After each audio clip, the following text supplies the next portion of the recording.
नमस्कार, स्वागत है आप सभी का। टीवी 27 न्यूज देख रहे हैं आप और आपके साथ मैं हूं नितिशा बंसल। इस खास बुलेटिन में बात करेंगे उत्तर प्रदेश से जुड़ी खबरों की। तो सबसे पहले उत्तराखंड की खबरों में बात करते हुए बात करेंगे उत्तराखंड की राजधानी देहरादून की, जहां पर बीजेपी मुख्यालय पर एक कार्यक्रम का आयोजन किया गया। कार्यक्रम में सीएम धामी और बीजेपी के प्रदेश अध्यक्ष महेंद्र भट्ट ने शिरकत की। इस कार्यक्रम में कांग्रेस नेता अशोक वर्मा समेत कई कांग्रेस कार्यकर्ताओं ने बीजेपी की सदस्यता ग्रहण की।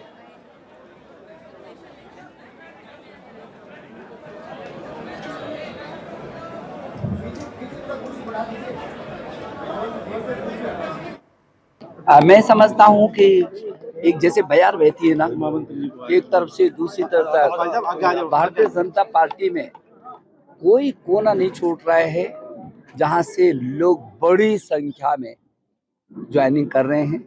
हरिद्वार लोकसभा में आज हजारों लोगों ने ज्वाइनिंग किया। पूरे प्रदेश से बहुत महत्वपूर्ण लोगों ने किया और विशेष करके मैं हरिद्वार को कहना चाहता हूँ, बीएसपी और कांग्रेस से बहुत बड़ी संख्या में उनके वरिष्ठ पदाधिकारीगण आज भारतीय जनता पार्टी में सम्मिलित हुए। देखिए, आज की ज्वाइनिंग का जो सबसे बड़ा फोकस था वो था ओबीसी जनप्रतिनिधि।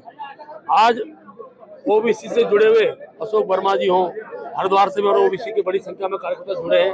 मैं ये कह सकता हूँ कि समाज के हर वर्ग को जोड़ने की जो हमने पहल की थी उसमें बड़ी संख्या में, लगभग आज इस बात को भी मैं कह सकता हूँ बड़ी लंबे समय तक जो कांग्रेस के पृष्ठभूमि जुड़े रहे, आज वो मोदी जी के विकास कार्यों को लेकर, मुख्यमंत्री विकास पुष्कर धामी जी के कार्य को प्रभावित होकर दल के अंदर आ रहे हैं।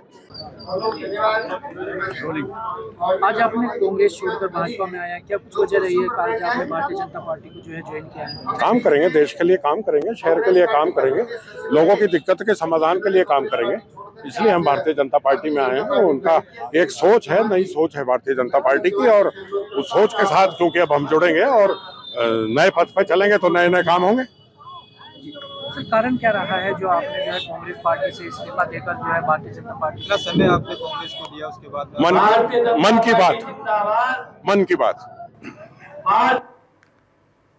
और उत्तराखंड विधानसभा में बजट सत्र की शुरुआत हो चुकी है। सत्र के पहले दिन राज्यपाल का भाषण हुआ, जिसमें राज्यपाल ने प्रदेश सरकार की नीतियों के संबंध में जानकारी देते हुए कहा कि प्रदेश लगातार प्रगति कर रहा है। इस मौके पर संसदीय कार्य मंत्री प्रेमचंद अग्रवाल ने गैरसैंण में सत्र आहूत न होने पर कहा कि विधायकों की भावनाओं का सम्मान किया गया है। पक्ष और विपक्ष के विधायकों ने इस सत्र को देहरादून में कराने की मांग की थी। गैरसैंण का जहाँ तक बात है, मैं अनेकों बार आपसे बता चुका हूँ, मैं दोहराना चाह रहा हूँ कि माननीय विधायक गणों के द्वारा जिस प्रकार से लिखित में अध्यक्ष विधानसभा जी को एक प्रतिवेदन दिया गया कि आप ये वाला सत्र देहरादून में करें, उनकी भावनाओं का सम्मान करते हुए सरकार ने निर्णय लिया कि हम लोग ये सत्र देहरादून में करेंगे। और उस पत्र में कांग्रेस के विधायक भी, निर्दलीय विधायक भी, अन्य विधायकों के भी सिग्नेचर थे। तो स्वाभाविक रूप से सरकार माननीय सदस्यों का, जो विधानसभा के माननीय सदस्य हैं, उनका स्वाभाविक रूप से उनका सम्मान करती है। उस आधार पर निर्णय लिया गया है।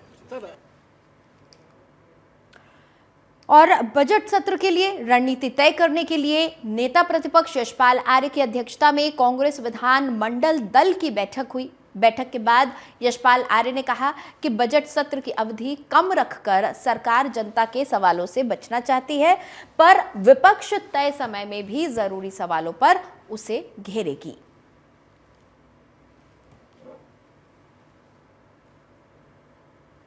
देखिए, विस्तृत रूप से चर्चा हुई है और जो आज के प्रमुख मुद्दे हैं, कानून व्यवस्था बिगड़ती हुई, ध्वस्त होती हुई कानून व्यवस्था, भ्रष्टाचार, बदहाल स्वास्थ्य सेवाएं और आपदा के बहुत बड़ा मुद्दा है आपदा और खस्ताहाल सड़कें, इन विषयों पर विस्तृत रूप से चर्चा हुई है और ये हमारे प्रमुख मुद्दे हैं।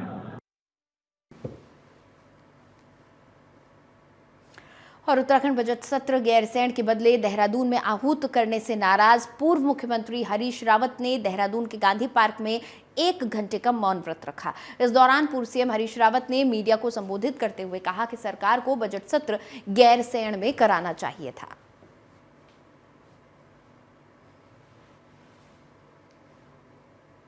देखिए, गैरसैंण हिमालयी राज्य का प्रतीक है, एक प्रतीक शब्द है।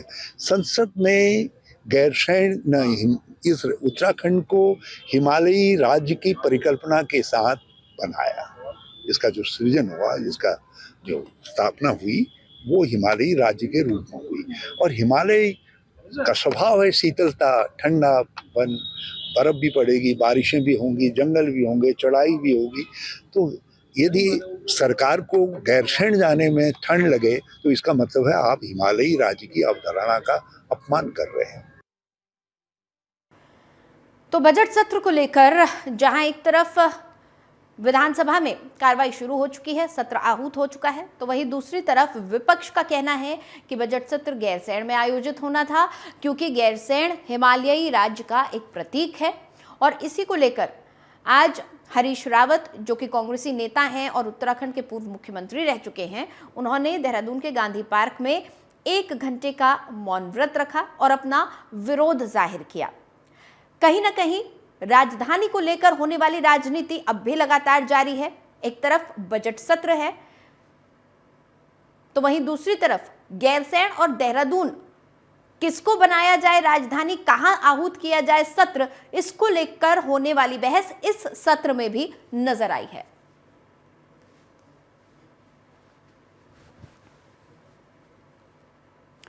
और महिलाओं को सशक्त बनाने के लिए सरकार की योजनाएं देश भर में समान रूप से लागू की गई हैं। स्वयं सहायता समूह से जुड़ी 1 करोड़ महिलाएं लखपति दीदी बन चुकी हैं। वहीं इस मामले में कांग्रेस प्रवक्ता गरिमा दसौनी ने कहा कि ये सिर्फ आंकड़ों की बाजीगरी है। अगर लखपति दीदी में सच्चाई होती तो कोई भी महिला उत्तराखंड में धरना प्रदर्शन नहीं करती। ये सिर्फ और सिर्फ आंकड़ों की बाजीगरी है। यदि बना दिया गया होता तो आप अभी भी जाकर देखिए, तमाम महिला समूह सड़कों पर उतरे हुए हैं। यदि उत्तराखंड की महिलाएं सशक्त होती तो फिर इस तरह से बेजार स्थिति आपको स्वास्थ्य सेवाओं की और शिक्षा सेवाओं की नहीं दिखाई पड़ रही होती। ये सिर्फ और सिर्फ भारतीय जनता पार्टी का झूठ, आडंबर और प्रपंच है और कोई उसके पास काम नहीं है, सिर्फ आंकड़ों की बाजीगरी करने के अलावा। यहाँ प्रति व्यक्ति आय जितनी हम छोड़कर गए थे अपनी सरकार के समय पर, उससे 1 इंच आगे तो धामी सरकार या भाजपा की सरकारें बढ़ा नहीं पा रही हैं। इधर चमोली के थराली तहसील में एसडीएम अबरार अहमद ने अधिकारियों के साथ एक बैठक का आयोजन किया। इस बैठक में विभिन्न विभागों के अधिकारी शामिल हुए। इस बैठक में आगामी लोकसभा चुनावों को शांतिपूर्ण संपन्न कराने के लिए चर्चा भी की गई।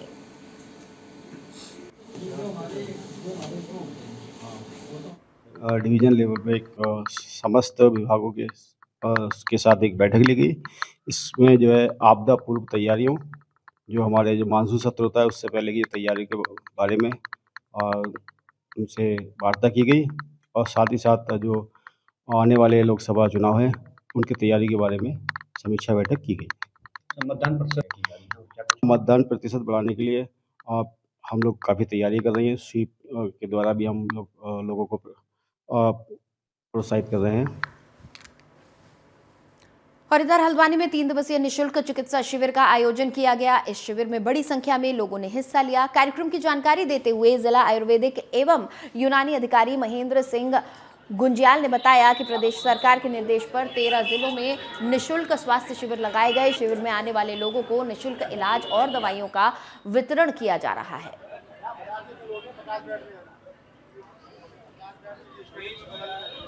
लोगों का इलाज हो रहा है। इसमें हमारे आयुर्वेदिक के साथ साथ में होम्योपैथिक का भी स्टॉल लगा हुआ है, जिसमें क्षेत्रीय जनता उसका फायदा उठा रही है। और खासकर न्यूरोथेरेपी हमारे यहाँ मेन आकर्षण का है, और साथ में मर्म चिकित्सा, और साथ में एक नाड़ी परीक्षण का वो लगा रहा है, जिसमें आदमी अपने जो है वात पित्त कफ के अनुसार अपने रोगों का वो मालूम पड़ जाता है उसमें। ये चिकित्सा शिविर जो है हमने रामला मैदान ऊंचे पुल में लगाया है। इसमें कल 400 मरीज आए थे। इसमें ज़्यादातर मरीज जो हैं वात व्याधि के हैं, उदर रोग के हैं, और संधिवात के हैं और अम्लपित्त के हैं, त्वचा रोग के हैं और जॉइंट रोग के जितने भी हैं, जोड़ों के बहुत सारे मरीज यहाँ आ रहे हैं। हम लोग यहाँ पे इनका अग्निकर्म कर रहे हैं।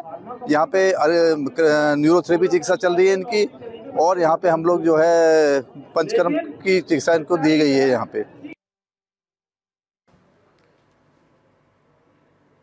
और नैनीताल के बीडी पांडे हॉस्पिटल में जल्द ही कैशलेस सुविधा उपलब्ध होने जा रही है। इसके लिए अस्पताल प्रबंधन की तरफ से अस्पताल को कैशलेस करने की तैयारी चल रही है। अस्पताल प्रबंधन जल्द ही यूपीआई बारकोड स्कैनर लगाने जा रहा है। डॉक्टर तरुण कुमार टमटा ने जानकारी देते हुए बताया कि ऑनलाइन पेमेंट की सेवा सुचारू होने से अस्पताल आने वाले लोग बारकोड स्कैन कर ऑनलाइन पेमेंट कर सकते हैं।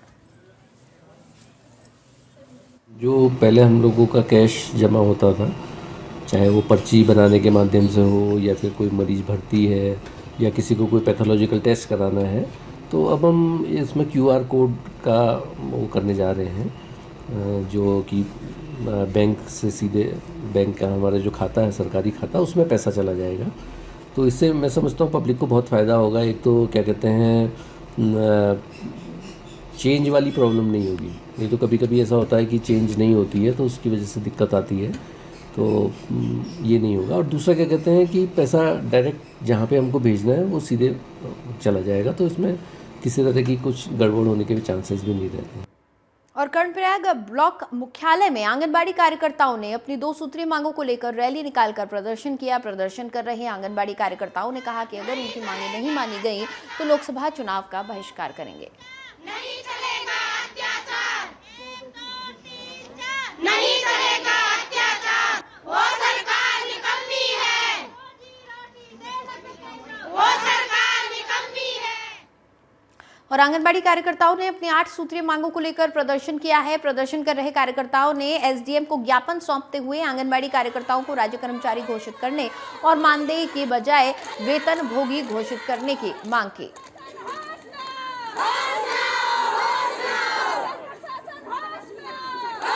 का कर्मचारी यूनियन संबद्ध सीआईटीयू की राज्य इकाई ने 5 अक्टूबर को देहरादून में सरकार को ज्ञापन दिया, 17 अक्टूबर को भी ज्ञापन दिया।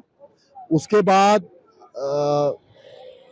5 फरवरी 2023 को विधानसभा पर बड़ा प्रदर्शन हुआ और अभी 16 फरवरी की जो ट्रेड यूनियन स्ट्राइक थी उस पर भी जो है आंगनबाड़ी की मांगों का ज्ञापन सरकार को गया।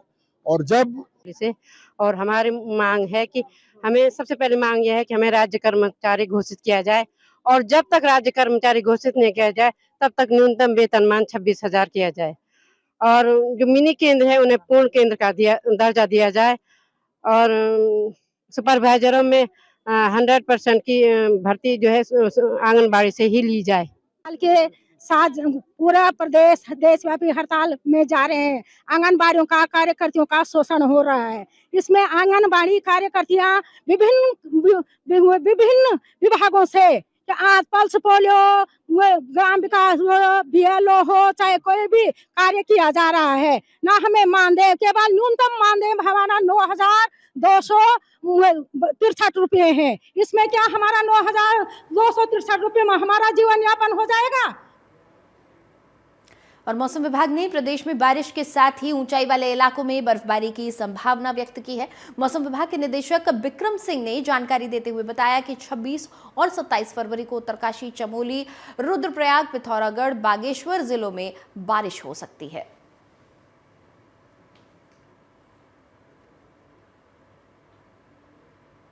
छब्बीस तारीख फरवरी के विंटर सीजन के हम करीब करीब समाप्ति की तरफ हैं, 2 से 3 दिन और बचे हैं। तो आज और कल जो हल्की बारिश की या बर्फबारी की एक्टिविटी जो हमारे अंदर के डिस्ट्रिक्ट है उत्तराखंड के, उत्तरकाशी, चमोली, पिथौरागढ़, रुद्रप्रयाग, बागेश्वर है, तो वहाँ हल्की से बहुत हल्की जो एक्टिविटी आज आप देखने को मिलेगी कुछ जगहों तक में। और जब आप कल जाएंगे 27 तारीख तो अंदर के डिस्ट्रिक्ट में कुछ जगहों तक हल्की मध्यम तक की एक्टिविटी मिल जाएगी बारिश की और बर्फबारी की। लेकिन जो और हिल वाला जो एरिया हमारा है उत्तराखंड का, तो उसमें भी जो है छुटपुट लाइट एक्टिविटी जो है रेन स्नो की वहां पर भी दिखेगी। और उत्तराखंड में भी लोकसभा चुनाव को लेकर सरगर्मियां तेज हो गई है। बीजेपी संगठन लोकसभा चुनाव की तैयारी में जुट गया है। लोकसभा चुनाव को लेकर आज पार्लियामेंट बोर्ड की बैठक होनी थी। इस बैठक में उम्मीदवारों के नामों पर मंथन होना था, लेकिन इस बैठक को स्थगित कर दिया गया। अब यह बैठक 27 फरवरी को आयोजित की जाएगी।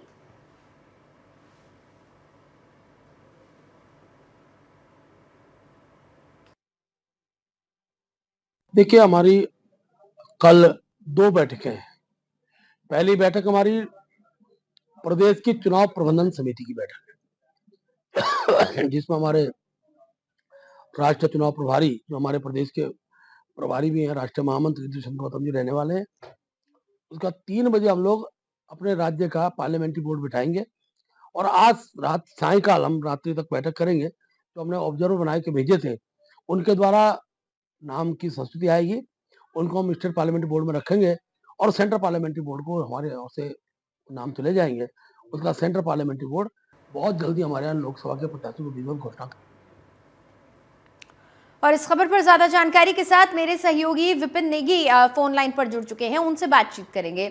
विपिन, साफ तौर पर नजर आ रहा है कि उत्तराखंड में भी लोकसभा चुनावों को लेकर पार्टियां अब तैयारियों में जुट गई हैं और ऐसे में तैयारियों की जब बात की जाती है तो बीजेपी सबसे आगे आती है। बीजेपी की आज पार्लियामेंट्री बोर्ड की बैठक होने वाली थी, उसे स्थगित कर दिया गया है। 27 फरवरी को अब यह बैठक बुलाई जा रही है।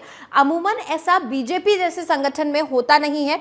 क्या वजह रही, इसके बारे में क्या जानकारी आपके पास है? जो कहा क्या वाकई जो कहा जा रहा है इसी वजह से ये बैठक स्थगित हुई है, क्या बताया जा रहा है?